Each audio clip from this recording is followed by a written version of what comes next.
Shake off the brolly, bust out your flip-flops and dust down that winter coat. You can never be too prepared. Welcome to Watch Mojo UK, and today we'll be counting down our picks for the top 5 totally British overreactions to outrageous weather. I think I feel something coming on! I don't want to die! I don't want to die! Before we begin, if you enjoyed this video, be sure to subscribe for more great content. For this list, we're saluting the great British tendency for over-the-top responses to routine weather changes. Oh, Shrek, don't worry. Things just seem bad because it's dark and rainy and Fiona's father hired a sleazy hitman to whack you. Number 5. Remain indoors. Hello, good evening, and remain indoors. Whenever the weather wanders even a fraction from the daily norm, we Brits press the panic button. If there's snow on the ground, rain on the horizon, or maybe the sun's simply too hot, then we're staying in. And we're stocking up too. If the Met Office ever issues any kind of weather warning, who cares what colour it is, then we're bulk buying baked beans and convincing ourselves that long life milk is just as good as the fresh stuff. Would you like some soup? I'm not a tramp, Michael. No, I'm just offering you something to eat, like. Oh, yeah, no. Well, what have you got? I can do you a cup of beans. A cup of beans? At the very least, school kids are praying for a snow day and commuters are counting on their office being closed, because any kind of travel is definitely impossible. Our cars aren't good enough, our scarves aren't warm enough, and we simply won't stand for it. It's frickin' freezing in here, Mr. Bigglesworth. Number 4. Restocking conversation starters. I'll give you a winter prediction. It's going to be cold, it's going to be gray, and it's going to last you for the rest of your life. It's a stereotype, but it's probably true. Great British small talk usually starts with the weather. So when our typically tepid, dull and drizzly forecasts make way for storms and blizzards, we can get quite excited. Good afternoon to you. Earlier on today, apparently a woman rang the BBC and said she heard that there was a hurricane on the way. Well, if you're watching, don't worry, there isn't. We'll start with well-seasoned, superstitious old wives' tales, as though red skies and shepherds offer logical reasons for what's happening outside. Then there's the desperate search for a record to break, because weather's not weather until it's the hottest, coldest, wettest, weirdest, or most dangerous that Britain has ever seen. Hi, you're soaking. No, I'm fine. Comes a point when you're so wet you can't get any wetter. And then we all try to outweather each other by Instagramming all kinds of climate-caused carnage in a bid to prove our local snow is deeper, the rain is heavier, and yes, our sun is sunnier.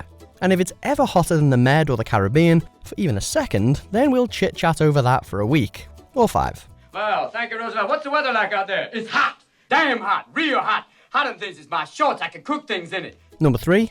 24-hour news coverage. On the big map. Where's my map? What's fueling our weather-related hysteria? Every major news channel. Because even the sniff of something amiss with our atmospheric conditions triggers a days-long build-up to an apparently apocalyptic event. 93! Relax. Of course, the weather in Britain is rarely that bad, minus the flooding, but we have started naming storms in line with American hurricanes, with Abigail and Barney taking the lead. Other countries might be confused by our anxiety-addled newsreaders poring over hell-on-earth headlines because the wind, rain or snow is usually worse elsewhere. But here's where the weather reporter really earns their salt. A smiley, reliable type for most of the year, they relocate to a windswept seafront to risk the elements and prove their point. And our maximum temperature tomorrow will be 14 degrees Celsius, which is pretty dash good for the time of the year. Number 2. Sun cream extremes. It's like a sauna. Furnace.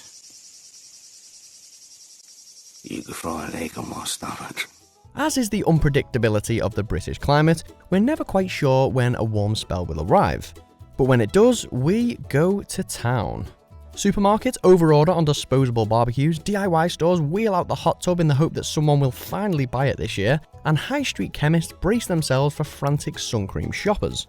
Of course, sun cream is an absolute essential and should always be applied, but the Brits tend to fall into 2 camps. The dumb but determined non-user whose blatant disregard for their own health leaves them painfully red-faced, or the heavy-handed over-applier who seems to bathe in factor 50 from April to October. It is always best to be overcautious, obviously. Oh, Alison! Hello! Hello. You know you've got a spunking cock on your back. What? Number 1. Cancel everything. I am so sorry. That flight is cancelled. No. Planes, trains, weddings, funerals, just how is anything supposed to function as expected if the weather isn't overcast and cloudy? Our so-called stiff upper lips can just about cope with a light shower, or two, but not three. A shorts and t-shirt temperature in the mid-20s is pleasant, but if the gauge gets closer to 30 or even worse, it plummets to less than 0, then making plans is a waste of time because they're not going to happen. This f***s up my plan. This is bullshit. Okay? These assholes, these assholes! In the interest of safety first, Britain's infrastructure especially falls apart for snow, with airports closed and the trains even more delayed than usual.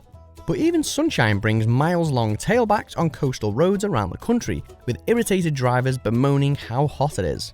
You simply can't win. Number 3 air filtration system has failed. It's happening again! That sound means that's all we've got time for. Do you agree with our picks? Check out these other great clips from WatchMojo UK and subscribe for more great content.